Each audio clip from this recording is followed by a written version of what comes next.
a month on Tuesday evenings. They have the Order of St. Columba's meets. Yeah. And then on Thursdays, once a week on Thursdays, they meet. They do the, The rosary and all kinds of stuff. oh, really? Yeah, Father Craig could be better to tell you.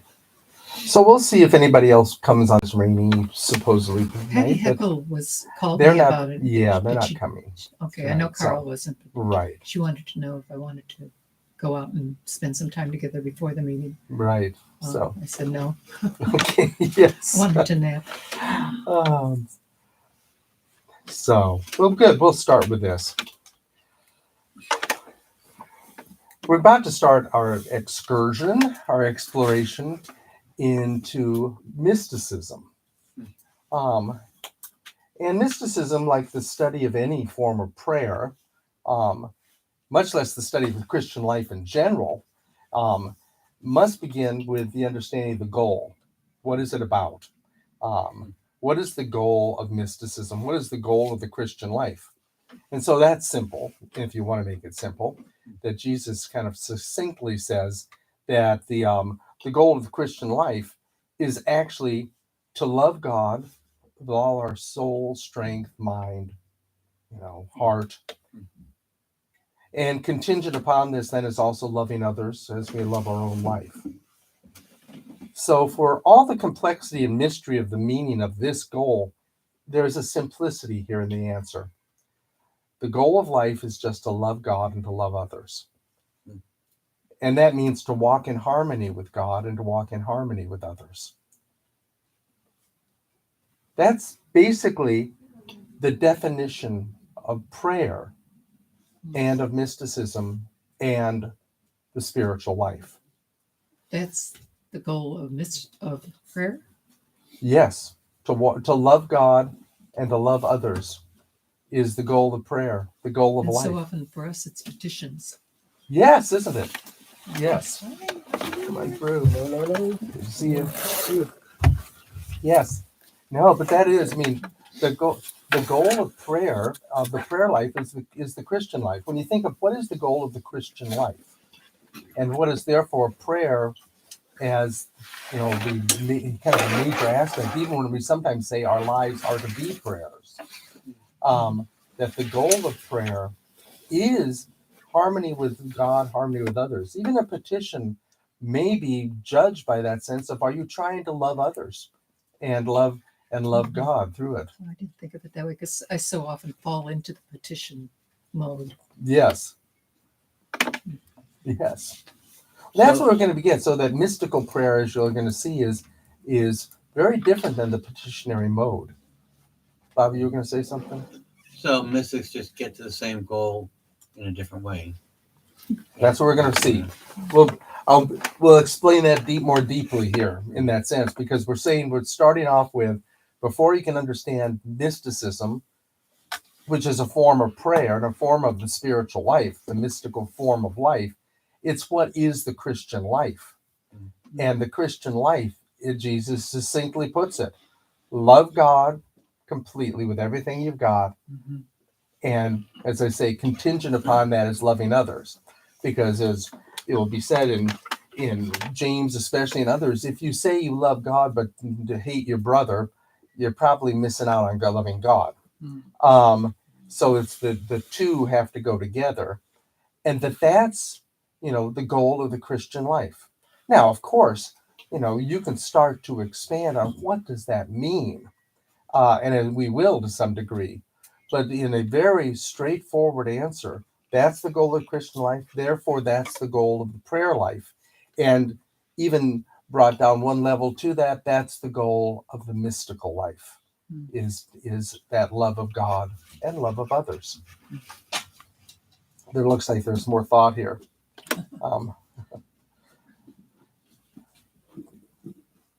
And as we even say this, there's another way of defining this pursuit of mysticism, if you will. And this can be said in this way: it's the pursuit to experience God. Yes.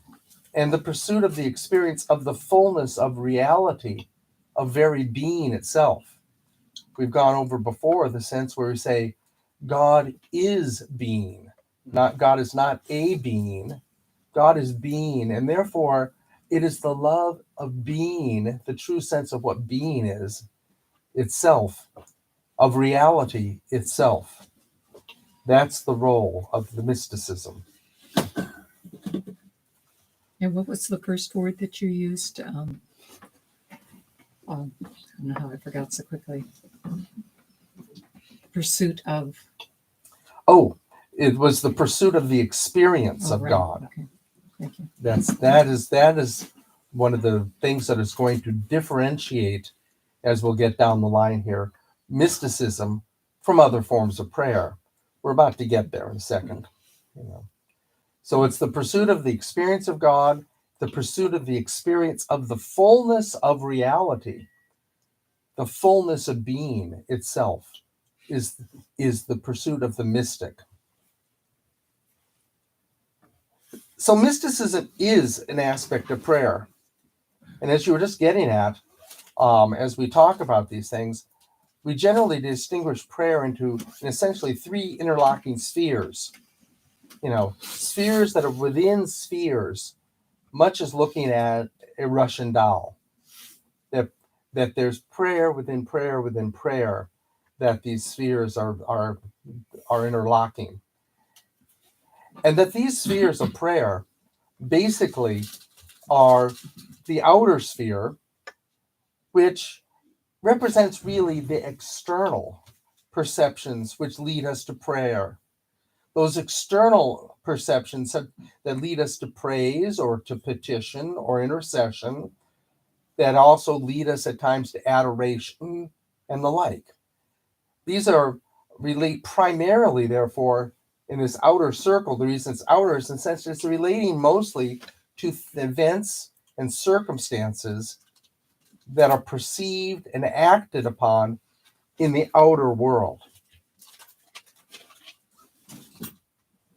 And so it is that we find that most of our petitionary prayers are about somebody or something else, some event that is going on in the world. Our intercessory prayers are usually things that are about something that's going on with us in this world, and the like. And adoration and praise and all are often things that come spontaneously, if you allow them, out of seeing a beautiful scene, a mountain, something where you go, God, isn't God great? Or the grandness of being in the middle of the ocean going, isn't God awesome? And so, because if God is more than the vastness of this ocean as you're in the middle, you're going, wow. But it's still coming from being stimulated from an external experience where we're picking it up with our external senses. My eyes have seen that scene. My eyes are the ones that look out and see the nighttime sky and go, how grand it is. And if God created it and God is being beyond all it, wow. Or it's my eyes that see that mountain. Or it's my ears that hear that beautiful piece of music. And then I respond and something comes up within me from that. Or it is my sense of discomfort that says I need to pray for healing. Or it's my sense of, of sadness or something about somebody else that says that I heard about or saw that gets me to petition for and intercede. And so it's almost that sense that we're saying that makes that outer circle, which is related to our external physical senses. Now, all prayer in some way or another is going to originate from within us. And all prayer is, in that sense, speaking to God in spirit. But it's now we're getting at with these type of prayers is the focus. What is the focus of the prayer? And the focus of, we'd say, this outer circle is the external world. That's the focus of prayer. And frankly, as Cheryl was bringing up a moment ago, that's most people's concept of prayer. When you say go to prayer, and that's why people say, how can somebody pray for very long? Because my prayer list ran out. I mean, that's it. Once you get to the end of the petitions and intercessions, then you try and think up some adoration and praises, and maybe 5 or 10 minutes is really a chore to do that much. often don't think about uh, just being in the company of God. Yes. Now you're getting toward mysticism, to be in the company of God. Well, I have that problem. So Yes. Yes. Um, mystical prayer, unlike that, is the one that's focused inward. It's focused on the inner levels rather than the outer world. It's the prayer that is actually coming forth, if you will, not from the physical senses, but from the spiritual senses. You know, the Paul sometimes with times in Ephesians calls it the eyes of the heart. And so we go, or Jesus will speak of, and this is what he means by this: those who have ears to hear, let them hear. Well, per person who's deaf, right? No, he's talking about two different levels of hearing. Those who have ears to hear, okay, you heard me say this, but are you hearing what I'm getting at? And so that's when he will say, and this is one of the places of mysticism and mystery. And so he will have said to his disciples, you know, I speak to all these people and they're all hearing me physically, but are they hearing me spiritually? I speak to them in parables. To you, I reveal the mysteries of the kingdom of God, he said to his disciples. And that mystery is hearing with the spiritual senses. And now I don't mean, you know, if you take it concretely, that all of a sudden you're hearing all the words that he's translating. So he's told the story of the person sowing seeds, and all of a sudden you hear inside, oh, I've got the interpretation correct immediately. It's like you understand. It's coming from a deeper level. You're hearing, you're seeing. And sometimes it is at this deeper level, we would say the spiritual senses are often really the senses that we call imagination. And because we have denigrated the imagination and the inner life so much, we only know external senses and external prayer. Yes. Is it okay to ask questions? Yes. Oh, okay. But we don't compartmentalize prayer this way, do we? I mean, can't you move from one area to another, from the the external to the internal? We will. Yeah. Yes. I'm just giving you an outline right now. Okay. Yes. Right. And so, but we do compartmentalize the definitions. Like we say, I would say, if you're doing petitions, you're not a mystic. That's not mystical prayer. And so, yes, I mean, we're talking about prayer as the prayer life, as the Christian life. So all of these things are important, we would say. Mm-hmm. If anything, we're going, you know, at this moment, we're kind of leaning towards the sense that we've neglected probably the deeper and more important parts of the spiritual life, by missing what we're going to be calling the mystical aspect. But, you know, are we supposed to kind of be in all of it? We're going to flow back and forth. But what it is, now that's why it's important to know this, is because you're saying, well, how do you do mystical prayer? What's a mystic if your whole concept of prayer is from the physical senses? If that's it. And you're going, I'll give a kind of a step ahead and go, okay, so you hear St. John of the Cross say, have no images. And you'll go, okay, or prayer that we'll look at down the road, the cloud of unknowing. When you're praying, you're looking into a cloud of unknowing. You have no perceptions whatsoever, or things like that. Or you hear the Eastern Orthodox say, let's do the Jesus prayer, but have no images. And so if your whole concept of prayer and understanding how prayer works is from the physical realm, then you start to do and go, this is stupid. And people say that. This is downright stupid. It's like all there is darkness. All I see is darkness behind my eyeballs. And there's nothing here because you're still trying to see with your physical eyes the spiritual world. And if you try and do that, you're only trying to do the physical world, the external, and you've missed it. And so it seems folly, foolish. Even there was one person called Saint Simeon, the new theologian from about the 11th century, an Eastern Orthodox saint who spoke a lot about mystical prayer. But he was the original one that got called the Ampholos, the navel gazer. He was the first navel gazer, and they used to ridicule him for that, a lot of that. Though the people we know ridiculed him, we don't know who they were. We do know of Saint Simeon, the new theologian. So his ridicule kind of didn't work in the sense of the importance that he carried for the spiritual life of the church. So what we're seeing again is this focus. Is the focus the external world? Or is it the focus now first with the spiritual senses then toward the inner world? And in that inner world, we even go to one more level of depth, if you will, which is the very center, which to both the physical senses and the spiritual senses will seem dark. And that's the center of the gift God gave us of will and intellect. And that's where we enter the true depths of mystical prayer, is when we're down at this depth of the inner life.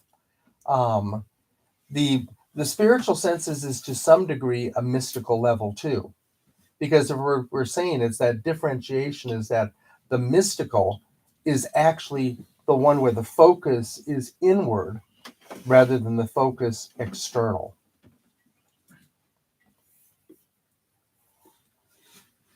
So mysticism is just therefore considered one of the more pure and deep forms of knowing reality as its process of first experiencing reality.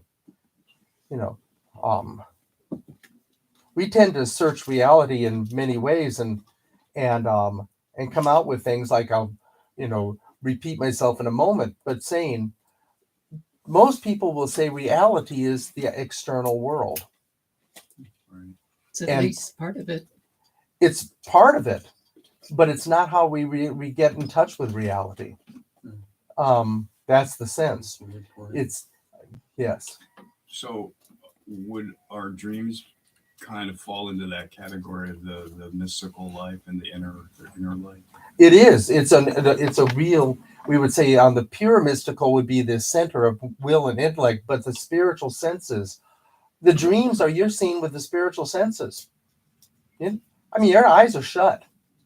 Your eyes during a dream might be doing rapid eye movement sleep. You're not.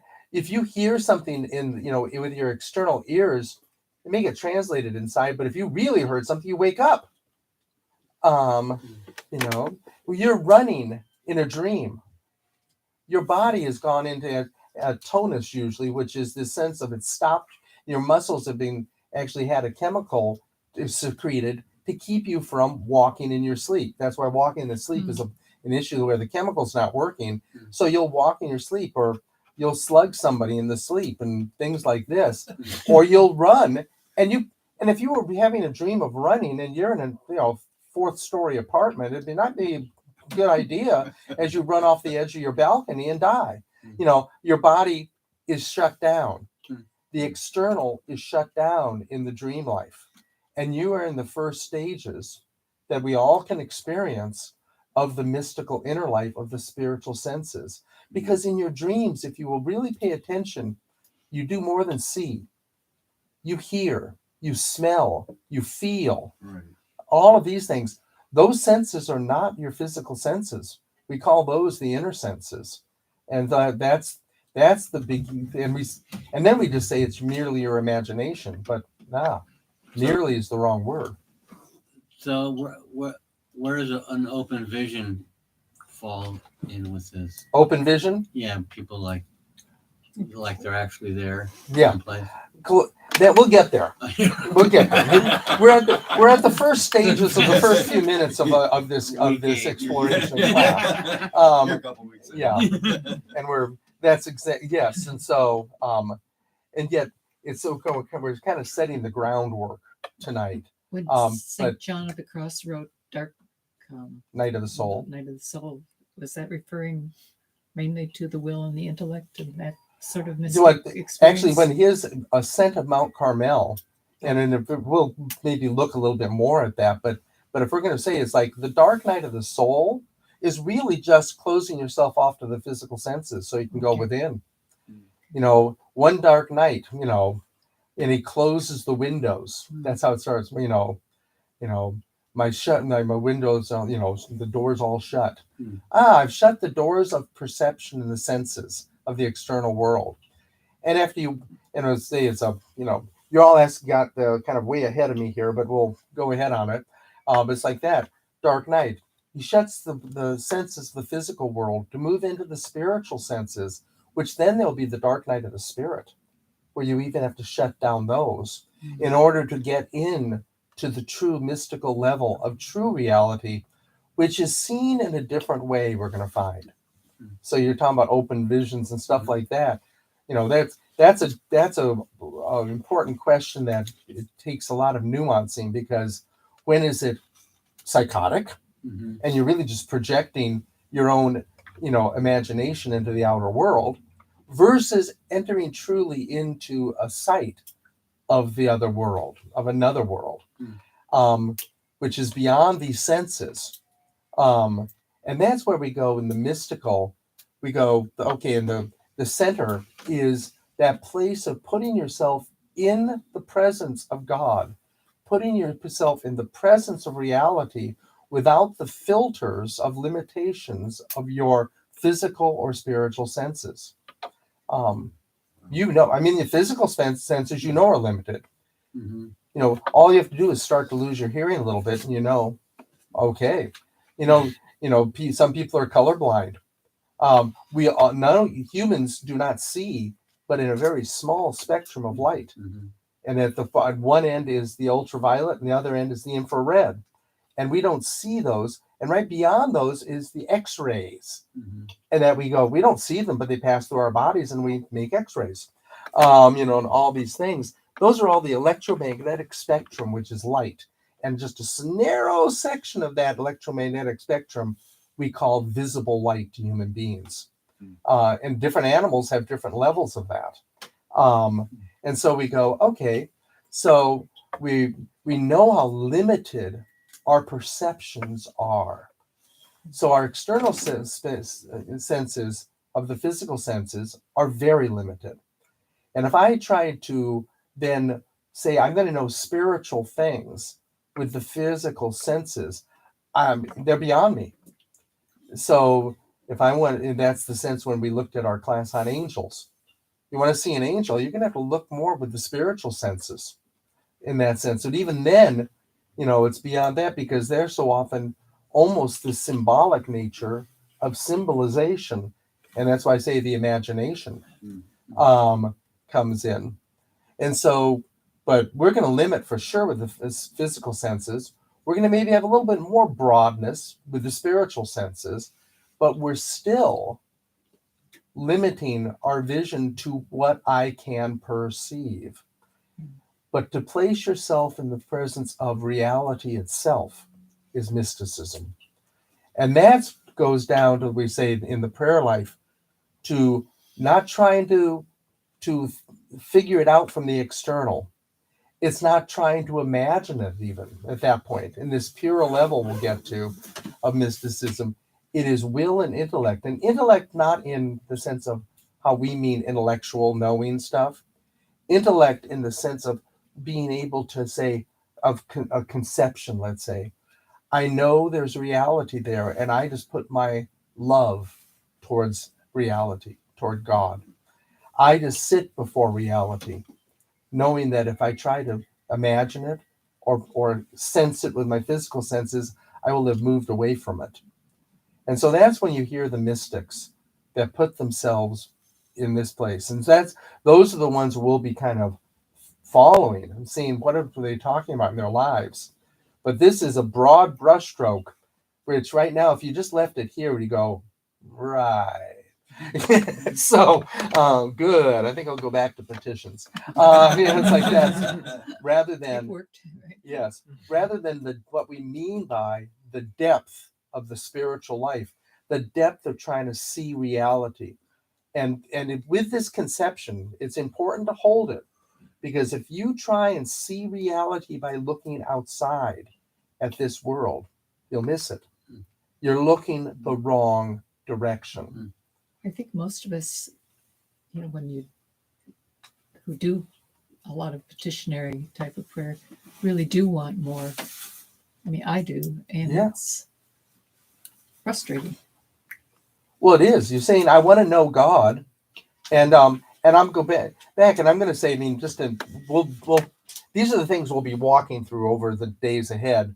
But let's do our commercial for them right now. In that sense, yes, we say, I want to know God better, but then we also hear very much then saying, then be quiet, stop talking. Yeah. And almost most of our physical sense things is us talking. And talking about things to God, about things we perceive. Now, that would be like in any relationship. If it's like, I want to know you better, but I'm never going to shut up. When are you going to get to talk? But I'm going to tell you all about my life and everything I've experienced. And I get the sense that I'm not ready. Yeah. Or I'm being told I'm not ready. Maybe. Well, we'll see. That's a good thing. I'm guessing. No, okay. Because we're saying now this would be the place, like Steve hit on it. The place we all have as a doorway in is dreams. You all dream. I mean, technically, the studies have shown that people dream a minimum of 5 times a night. Usually, the longest dream near the end of your sleep cycle, in the end of the night, you can have a dream up to 90 minutes long. Then, often the shortest ones are near the beginning. But you're all dreaming every night. People that really are kept from dreaming go psychotic. They wake them up, make sure that's fun little torture tests that psychologists do. But this is how they did it. It's like somebody would just be about to start to enter dream sleep. They wake them up.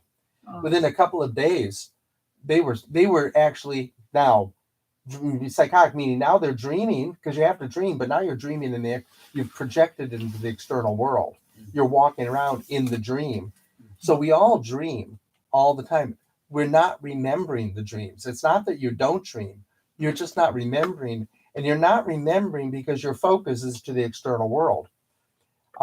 You found that your dream is not important. That's when it's like, it's not important. It's merely a dream. It doesn't mean anything, rather than it's the first doorway to the spiritual senses in the inner world. How do the examiners know that you're dreaming? Rapid eye movement sleep. That's the only Years ago, this is the sense. When rapid eye movement sleep came and they would wake people up, they were dreaming.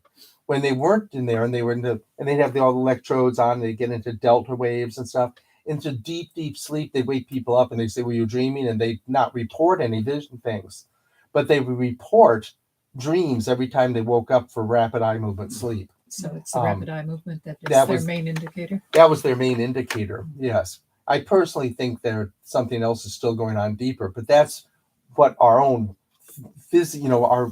our ego is picking up at that time, which is so externally oriented, but still, the soul's still doing stuff. But that's another, rabbit trail we won't go down tonight at the moment. But that's the sense, but there is the first place is your dreams. If okay, I will look into my dreams and I will start to know my inner life. I will have my inner eyes opened. One way of thinking of a dream is that if you think of your eye, the ego, not the physical eye, but your ego, I think of it during the day, it opens the front door of a house it lives in and looks out at the neighborhood around it and into the world. But at night, you close the door. You close your eyes, you close your senses down, and as you do that, you turn around and you look out your back door into a world that is like another universe. And that's the sense, and that's still yours. But it's now the eyes of the ego either are looking out or they're looking into another universe, which is within you, a larger universe, which is within you, the kingdom of God, which is within you. The kingdom of God is not in the external world. If that's not made clear by Jesus, nothing is. Yes, Pilate, my kingdom is not of this world. I have another world, one that's coming alive, the world of the spirit, the world of the heavens, and all of this. That that are going, you will see this inner world. Something we're going to hit on. I'll say it this week, though it's next week. We're going to get into it more, which is the specifics of New Testament and early Christian mysticism. But it's, but to again give you the commercial for next week about where we start from with that, the sense of where does this say in the New Testament? It says, especially the book of Hebrews, that first of all, everything that's in the external world is a very poor, shadowy copy of the real. It's not the real. It says that, like in the 8th, 7th chapter, when it talks about the temple being a shadow of the real temple, that the veil of the temple is a shadow of the real veil, and that the high priests and the priests of the law are but a poor representation and shadow, a representation of the real. And so, but that Jesus comes and brings forth the real and is the high priest of the real temple. That's what Hebrews, the letter to the Hebrews, clearly is stating that, and that says that's the real temple, and that he enters into the real temple as the real high priest, going and removing the representative veil that was at the tent and all these other ones. So as you read Hebrews, you see that so clearly. It says reality is within you, the reality is in the spirit. And how do you get there? That same thing is like he takes and says, now this reality will be, and this is Hebrews again, because right before it talks about that, what does Hebrews talk about? The new covenant, as it quotes from Jeremiah 31, will now be written within you. The old law, which is ineffective and but a shadow of the real, is a representation of the real, is external. That will give way to the new covenant, which is within you. And I will write my law upon your mind and within your hearts, saith the Lord. When the new covenant, in those days, the new covenant shall be made with my house of Israel. And I shall write my law in your mind and upon your hearts. It's not external anymore. It's internal. And when does Jesus do that? And where does Jesus do that? Sacrifice, says Hebrews. Where does he give the sacrifice of blood and bread, which is the order of Melchizedek? He does it at Last Supper, which is why we continually harp on the fact that the Lord's Supper is not representational. The bread and the wine do not represent like a tent. They are the real, because Jesus said, this is how you live within real. The real high priest is here going into the temple. Now, that's what we're getting at with this whole thing. How do I go in beyond the veil? How do I leave the tent of the external? So even this was the external world. The temple is a kind of a representation of prayer. You come in to the first level of the tent of tabernacle, and you go in first with the cleanse from the physical world. Then you move into another layer when you go into the inner tent curtain.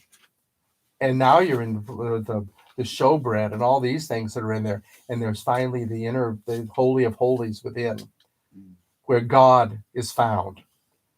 And that only the high priest could once a year do that. Now Hebrews goes, that high priest is Jesus. And if you're in Jesus, you're able to get into the inner sanctum now. So, I mean, that's where all of this, we're kind of going. The inner is why the mystic is so drawn to this. The mystic is going into that inner place at all times. Now, if I pull us back a minute to get this foundation, the thing is that we're talking about knowing God through mysticism. But the philosophies of knowing that dominate our world are twofold. The first is the philosophy of knowing via naturalism. Naturalism, and the other side, almost the flip of the coin, is idealism. Naturalism looks around at what it sees and experiences and then says that what is sensed is what reality consists of. And that's been around, that kind of naturalistic view of philosophy. If I see it and feel it and all that, that's reality. Anything else isn't quite reality.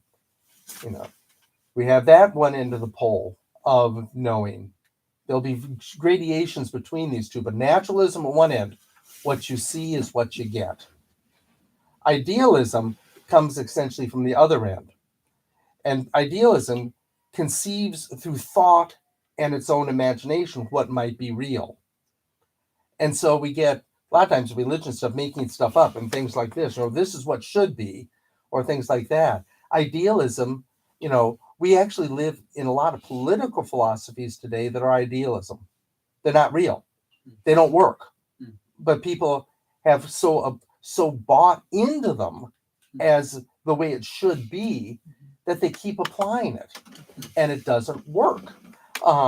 That's idealism, and it's a philosophy of a way of knowing. We can know reality by my conceptions and my philosophy, and usually they're kind of semi-logical philosophies that work through. But then at the end, you go, "Is that real? Can that really work?" No, it doesn't. But these are the two ways of knowing that we've known about. And they actually relate much more to something we've talked about prior to this, which is the three kind of other ways of looking at the philosophies of knowing that we've known. The one of which is naturalism is what we call today modernism, in that sense. It's that idea, what you see is what you get. Modernism and rationalism equals sameness. What I see is what is, and how I see it is how it is. Modernism supplanted traditionalism, which was that there is more to life than what I see. But it was supplanted over the last 200 to 300 years. It got more and more into the place of modernism, and so we called it that. Now we've actually moved beyond that into what's now called postmodernism, which is, and I like this, it really can be called irrationalism, but it's that idea of what you see is frankly more that you're still reading into it a lot more. You're still putting your ideals into what you see. That frankly, what you see is there's a lot less there. And in that example, today, I mean, the clearest example because it so relates to things I'm always dealing with is neurology. Everything is the brain. Everything is neurological functioning, even to the place where what we've actually kind of come down to is they talked about this thing called DMT. DMT is a enzyme or a amino acid, basically. It's secreted, they know, by the pineal gland. And this DMT actually in high concentrations will give you spiritual experiences, visions, all of this type of stuff. It's like psychedelics maybe mimic it in a lot of ways, and stuff of this nature. Therefore, they've said that since they found this, they're going to go, all spiritual experiences are basically a function of neurological functioning. All psychological problems. So now you're depressed, go get a brain scan someplace and let's see where we can fire it up. And we'll do this, and maybe we can stimulate that, and we can do these things. And it's like, and so people make a lot of money getting you to go over to brain scans, and then telling you what kind of medication they can put, because the medication is actually there to try to tinker with your brain.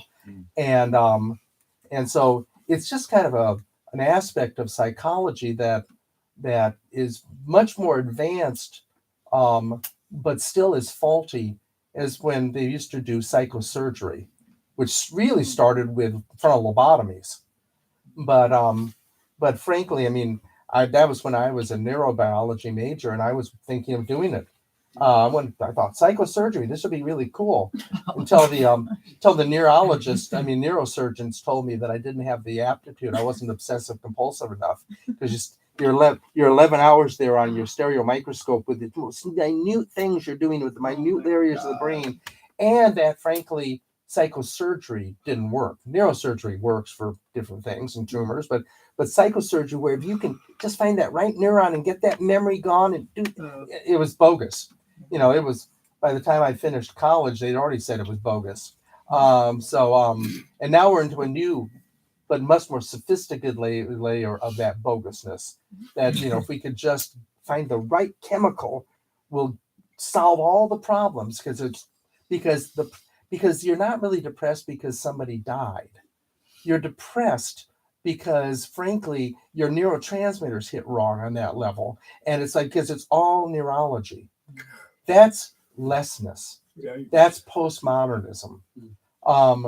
And so you can take this in so many ways, but that's the place that we've come to, which really is why we have a lot of problems with mysticism today. We have a lot of problems with what? Mysticism. Oh. We've really come down to such a level of deficit in our culture. One little statement I'll make that I'll be careful because I'm taking on a real rabbit trail is the interesting thing about European mysticism. I'm not talking about Asia right now and stuff, but European mysticism, as it grew, especially in the Christian era for the last 2,000 years, there's been 3 real peaks of it. And those peaks of when the mystics really showed up was always at the crest of the most creative times. So it'd be like right after, some of the greatest mystics came out in the 13th and 14th centuries, which followed the medieval period of the birth of true Gothic art and music that was starting to really blossom, and the like. And then even the next is the Renaissance came to its peak. We have basically the 16th century mystics that showed up, of Teresa and John of the Cross and all these. The early one was Meister Eckhart and the Rhineland mystics and stuff. They came at this. And then earlier on, the mystics of the early centuries, right before the classical period ended and the Dark Ages began. And as we say, and so it's almost like this sense of that seeing mysticism as the pinnacle of human existence. We've gotten to the pinnacle of creativity. We've gotten the pinnacle of what humans can create, and all of a sudden the mystics show up.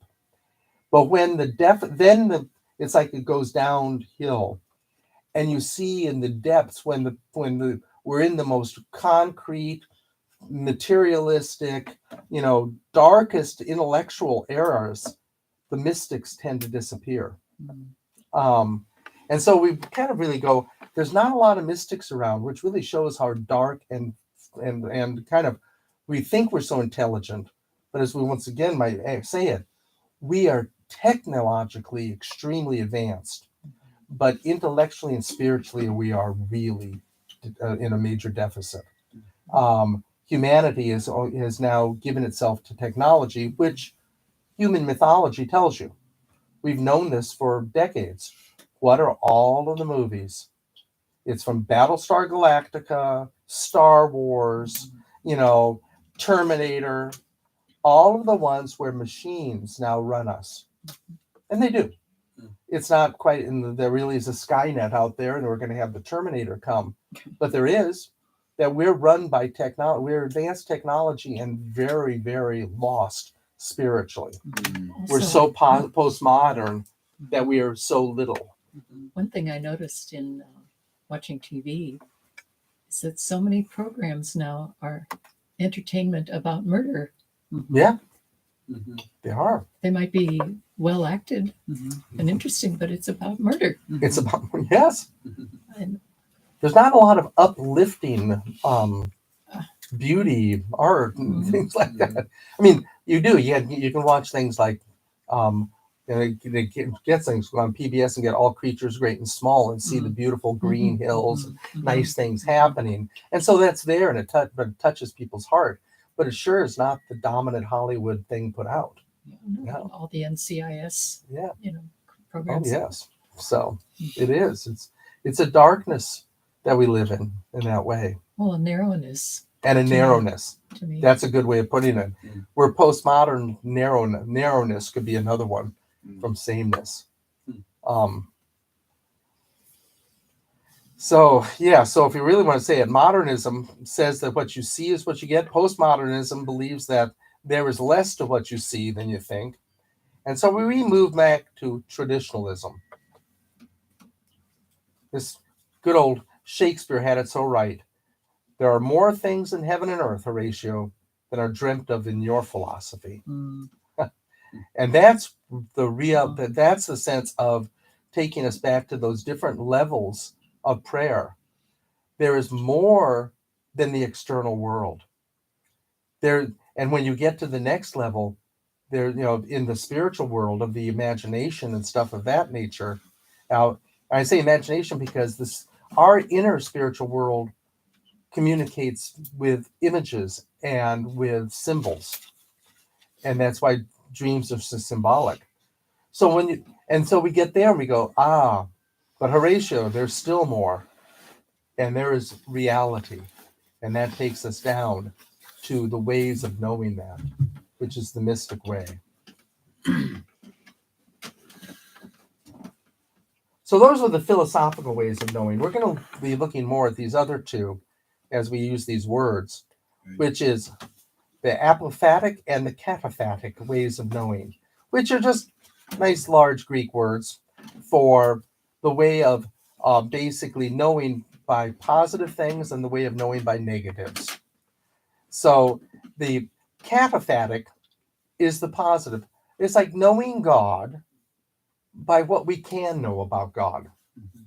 It's kind of like you quoting Romans. What you can know about God can be known through his manifestation, the creation. Right. Isn't that naturalism? No, this is even more, because we're going to say naturalism would be, I look at the mountain and go, Lord God, if there's mountains in the new creation, new heavens and the earth that are like this, and even more and glorified more, wow, you are awesome. Naturalism is there is no God. Naturalism would be that's a mountain. Mm-hmm. And why do you make more of it than it being a mountain? Mm-hmm. It's there because of the uplift of some tectonic plates, or it's there because of the erosion of weather, and that's it. That's modernism, naturalism. Traditionalism would say, I see that mountain, I think somebody created it. So, that's saying there's more to what I see than I'm seeing. The naturalist would just go, no, that's more. I can show you, that how that mountain came to be. That's the sense. But the cataphatic, like I say, is knowing God and knowing reality in God through what we can know about him. And so things like, is God eternal? Well, if he's not, then he's not God. So we say God is eternal. Is God omniscient? Well, if he doesn't know something, then he's not God. So yes, we say God knows all things. Mm-hmm. Is God, omnipresent? Well, if he can't be everywhere at once, then he's not God, because that means he's just a being, not being itself. So all of a sudden, I'm starting to say I can know God through his attributes. The Old Testament and some of the New, but especially the Old, had all the names for God, the great-breasted one, all of these types of things. That sense. The God, my rock. Okay, God's a sustainer. These are all things we can say I know about God because we're even told about them. The apophatic is the other direction. It's those things that I'm going to say that I cannot know about God. It's like saying things in the negative rather than positive. That for example, that if I said, do I know, what do I not know about God? Well, is God got, what does God look like? I don't know. That's the sense. And so I don't try and look. So the mystic more often goes this negative way of not knowing. If you want to put it, it's like the the mystic really concentrates on reality itself without trying to know it, and the theologian more often goes after knowing. You know, for thinking of it this way, general religious practice concentrates on matters of external behavior, morals, ethics, right liturgical practices. How can I please God? That's just what we usually mean by religion. Mysticism concentrates on being present and conscious to divine reality itself. And so the mystic's aim is not even to better this external world. That may be a secondary result, but the mystic's purpose is transcendental and spiritual, to know God and to experience God and to experience reality.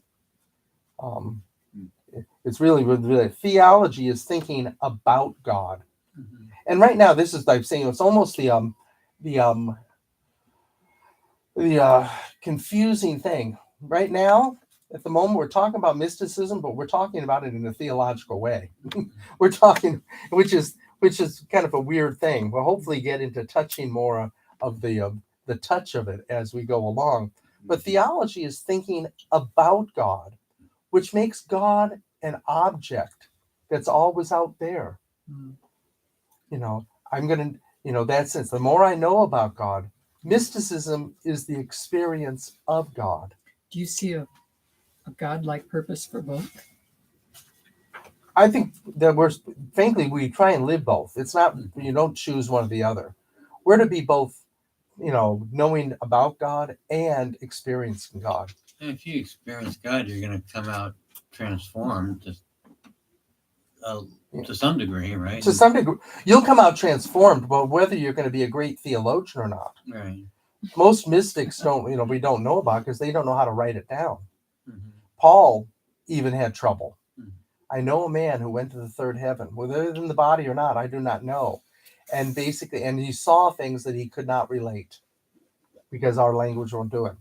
End of story. He's not going to be able to come back and tell you about heaven and God. So the purpose of it isn't to change the world. The purpose is not to change the world. There's the sense. It's an end in itself. What's that? It's an end in itself, then, Yeah. the mystical experience? Yeah, I mean, if I give you a nice definition of it, mysticism in its pure form is the science of ultimates, the science of union with the absolute, and nothing else. And the mystic is the person who attains to this union, not the person who talks about it. It's not to know about, but to be, is the mark of the real initiate, the real mystic. I'm not going. So if you're trying to be a mystic and know to get knowledge, you're not a mystic. Yeah. Mm-hmm. You're there because of God. Well, again, a commercial. It's to love God. That's where we started this, right? The purpose is not to change the world. Lord, Lord, what's the great commandment? Go out and change the world. No. Go out and make disciples. You'll do that, but no. Mm-hmm. What's the purpose of life? Love God with everything you've got. That's what it's saying. Soul, strength, body, mind. You give yourself totally to God in love. That's the mystic life. And there's no other purpose than that.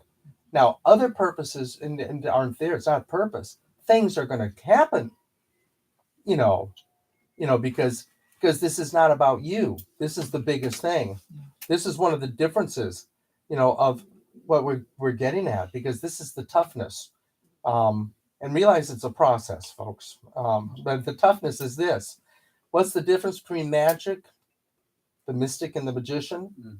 Magic wants to get. Mm-hmm. Mysticism wants to give. Are you doing this prayer life and becoming a mystic to get more knowledge of God in order that you can come and write something down? Are you doing this mystical life in order that you can gain more gifts, that you can actually have all these things? You're not a mystic, you're a magician. And magicians are not well looked upon in scriptures. A mystic wants to give him or herself. Yeah, just wants to give. That's it. So, mystic wants to give, a magician wants to get. And so if we're going into, I'm going to go into do this prayer life in order that I can gain more enlightenment, more knowledge.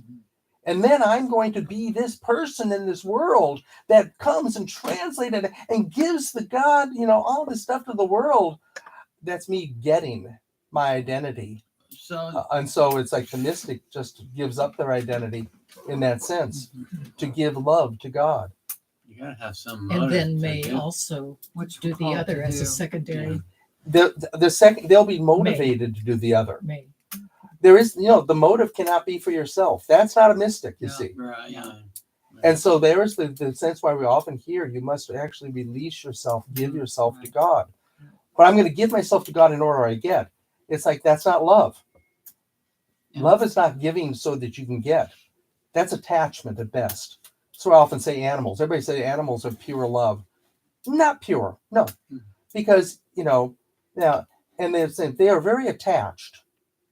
And they really will. And dogs will save your life. Mhm. And other things will do. And dolphins will save your lives at times and stuff like that. They're good little things. They're, type of stuff. But is it pure love? In that sense? No, it's not pure love. And because I'm still getting something out of this, which is you're my master. And I don't want to see my master die. And in the deepest level of that is not because of a great spiritual reason, but because you're my family. And we have instincts and self-preservation, and even get down to naturalism and the survival of the species. So is the bird out there faking the broken wing, drawing the predator away from its nest, love? Or is it an instinct that's there for the survival of the species? The latter. Because of that sense, in that level. And so, as we're saying this, we're going, this depth of the mystical life when we get to it. Now you're all moving a little bit too far ahead on me right here, right? Stay with the foundations of where we're going, because you're trying to get to it and say, okay, I'll be a mystic by the end of this lecture. And it's like, good luck. Because now we haven't talked about the mystic way, which is, It's dying, right? what's that? Dying. The mystic. Well, Yeah, I mean, it's well, dying to self, kind of your life, your Well, way, what they talk Well, about. it is. I mean, The cross. that's. Applying the cross I'm going to to go it. to it because we're going to be ending in a second here. Otherwise I'll go it's- back to these things. But remember, this is the mystic way when we say the mystical path that people are on. And if you're going, oh, I want to be and see reality and know reality, and I want to, and what's my purpose in it? I want to get something from it. Okay, God. yeah, everybody does. But that's what's got to be purged from you. So you got to go the purgative way before you can get to the illuminative way, which the purgative way starts in the external sphere.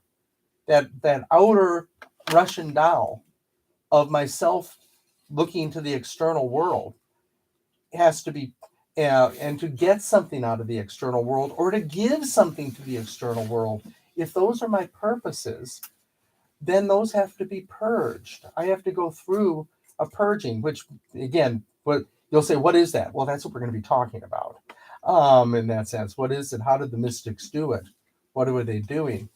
But that is that until you get down to that next inner sphere of the spiritual senses, which may be that you actually are knowing more, but you're still stuck within your own perceptions and self. Until you get to that unitive, which is now you are, we'd say, divinized, one with God. That's the union with God, where now you've given yourself to God. And that's what we talk about, giving oneself. But now the purgation is that no longer at the end of the sentence is so that I get, Now, I say if all you're doing it for, and a great deal of what I'd say is new age spirituality is magic. It's in to get something, The self-help section of the bookstore is magic. It's all pride. It's about me and building me up. And the me you're building up is an ego that's focused on the external world. And it focuses on the internal world often only to get more pride, which is, look at all the stuff I know. And if the more spiritual things I get hold of, the more power I have. Now you got power, pride and power and these things like that, rather than, by definition, the magician wants to get, the mystic is always wanting to give. And so the purgative way is, I don't know how to give this up, Lord. I don't know how to give up more.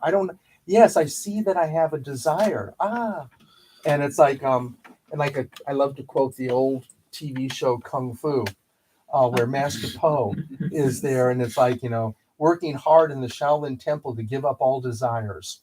And yet he has a desire that I forget the exact thing, but my paraphrase, on the 5th day of the 4th moon of the something year, I want to be at the something festival. And it's like, and Kwai Chang Caine, Grasshopper goes, oh, that is such a small desire. Yes, but a desire still it is. That is like, that's the sense of how do I purge myself of these things, is always the functioning and the work of the mystic way. Because, to go back, is that mysticism is thus defined by its goal. And the goal is the union of an individual with the absolute, with being itself, So you with want God. so you want that. Yeah. Yeah, so that's okay. Well, that's defined. But how to get union? The move toward union with the absolute is a developmental process. A person does not have it magically bestowed upon them. Mysticism itself is a process of development in consciousness, taking the seeker from the baser levels of human existence to the lofty heights of continuous consciousness of the reality transcendent to our normal state. I didn't write that. That's Evelyn Underhill in her definitive book on mysticism. The sense, but if you were starting to say, Bob, like, still it's something you have a goal. Yeah. But your goal is to give yourself up, not to get something, Sure. but to give. That's that little difference. What is my goal? To give myself to God, to give myself to the absolute. That's the only way union can take place. Because otherwise it's like, to God to give himself to me, so I take God in and God now becomes small like me, or to give myself to God. And to give myself to reality and the absolute, which is God. And then we'll see is the way is only through love, which is that will again. And the Holy Spirit, getting to know the Holy Spirit in this. There's the Spirit's always involved in Yeah. this, but that because you can't be walking this path without the Holy Spirit. Yeah. It's not the Spirit's guidance, not the gifts of the Spirit. They're still about the external world. Right. That's why there's an importance to it. But if we talk about this from depth to external, we're going to call that more superficial. Superficial, not in the moral, ethical sense where it's lesser, it's just outer versus the inner. You're not going to know the absolute in the outer world. And if you think you are, then why does the outer world pass away? Do not put your treasure in things that pass away. Place your treasure in heaven, which does not pass away. And there's the inner life that this is a call to. So, but the way is going to be finally will and intellect. What is intellect? But knowing, that's a sense. We take love at that second level and think love is an emotion. Love is an intention. The intention to give completely to the other.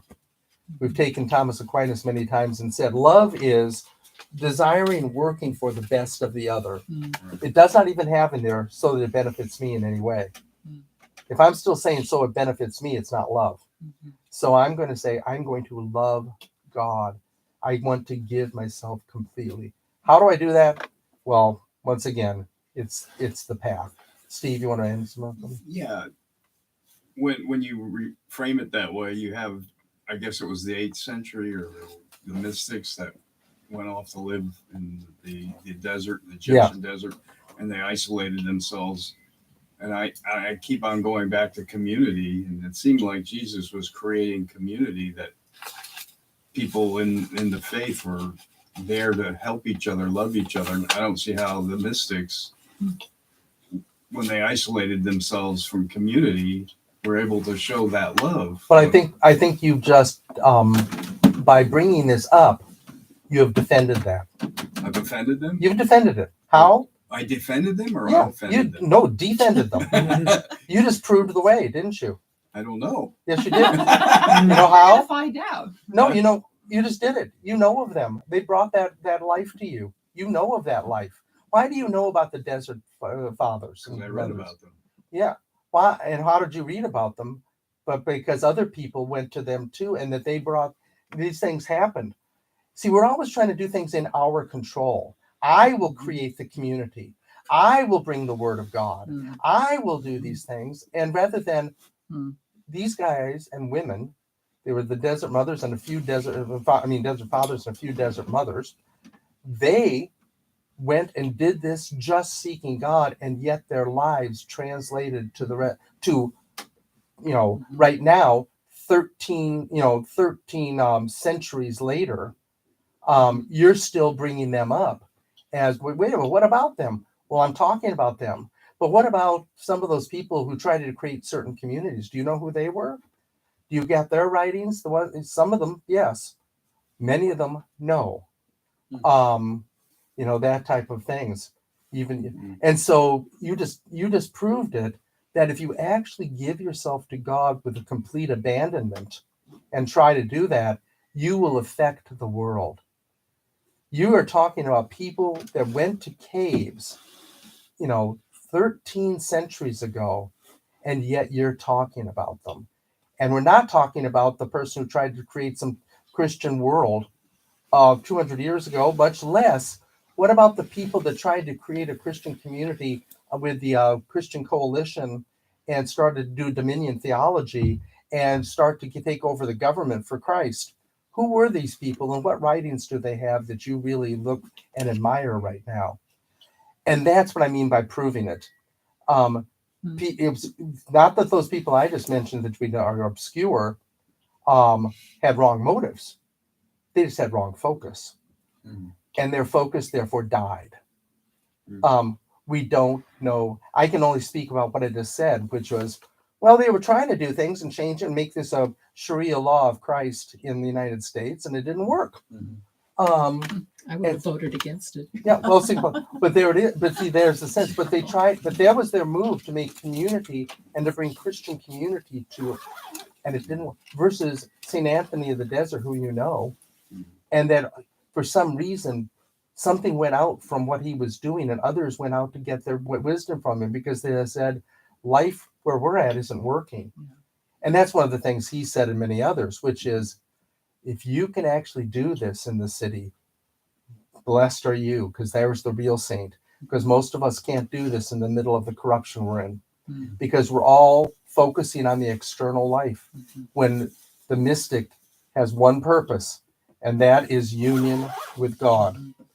And we're going to say, if you pursue that purpose, you will find that God is using you, but it's not with your intention. And there's the true mystic, the true saint. Paradoxical. Yeah, it is. It is. It's very, it actually is when you say this. And there's this good Orthodox author who took the Tao Te Ching and said, really, if you look at a lot of it, it was really translated. But in the Tao Te Ching, it actually says the true action is no action.